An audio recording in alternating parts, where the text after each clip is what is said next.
right? KwaZulu of the Zulus was a famous one.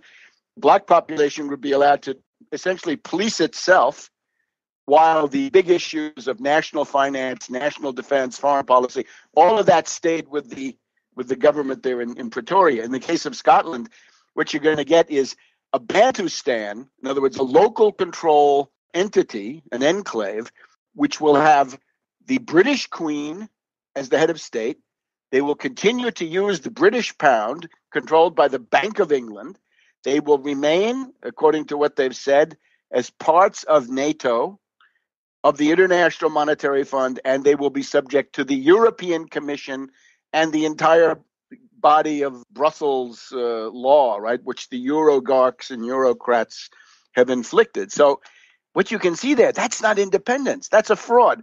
It's simply a counterinsurgency. In other words, it's saying, we don't want you to fight the banks. We don't want you to go out and impose taxation and break the power of the City of London and the Royal Bank of Scotland and Lloyd's Bank and the rest of these things. So we're going to give you this, right? We're going to use this as a kind of a diversion.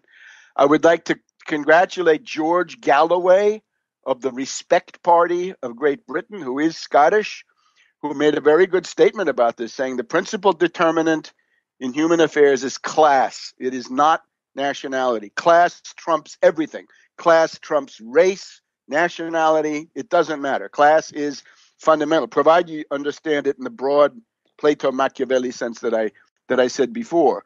The people who are supporting this fake referendum include our old nemesis, Noam Chomsky, right? The philodoxer of Cambridge, somehow always finding himself on the CIA side of everything, be it the Kennedy assassination, 9/11, and now the Scottish referendum. Noam is there to lead you precisely in the wrong direction. I urge people to vote no and to do so with great scorn. The other thing about it is this will be a kind of a barometer of how crazy British intelligence really is, because this is insane, right? Scottish independence is a piece of insanity.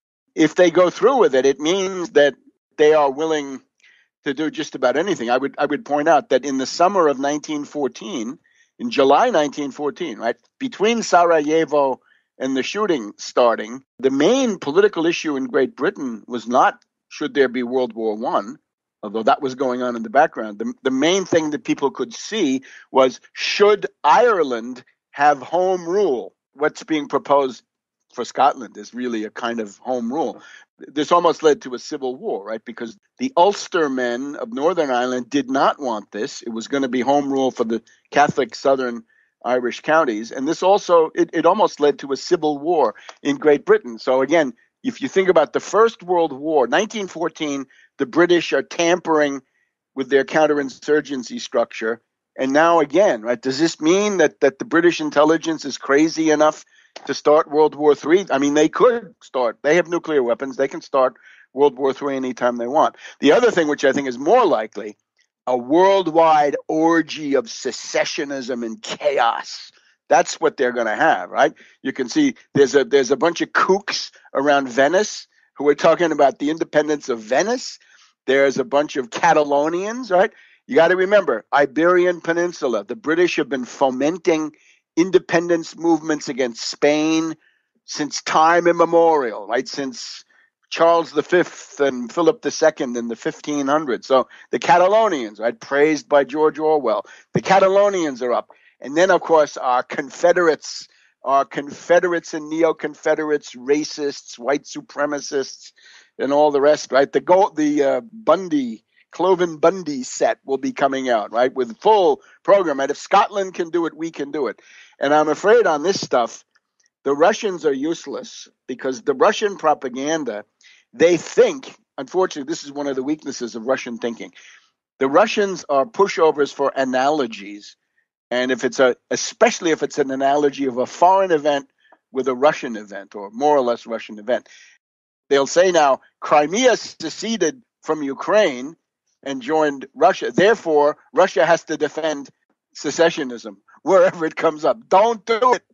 It's a mistake. This is a terrible, terrible weakness. The Chinese At this moment, the Chinese are better off because the Chinese say no secessionism ever, no splitism. That's actually a better position because the Chinese say we don't like secessionism because we're afraid it's going to happen in Tibet or in Xinjiang, right, in Chinese Turkestan or in Manchuria or God knows where, right?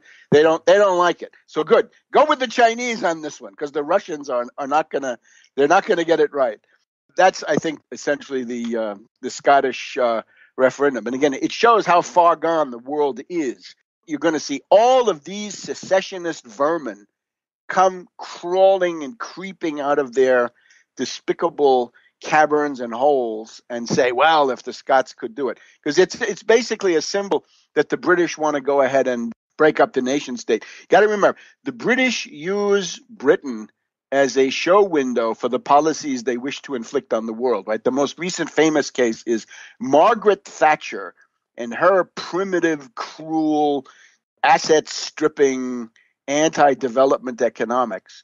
They put her in there in Britain, and then they used that as an export product to inflict stupid Reagan and Reaganomics on the U.S., right? All that stuff was essentially pioneered by Thatcher. So that's what they're doing. So I would say to the Scots, don't let MI6 do another experiment on your flesh because you're going to be the losers, right? This is going to be a bad, bad deal.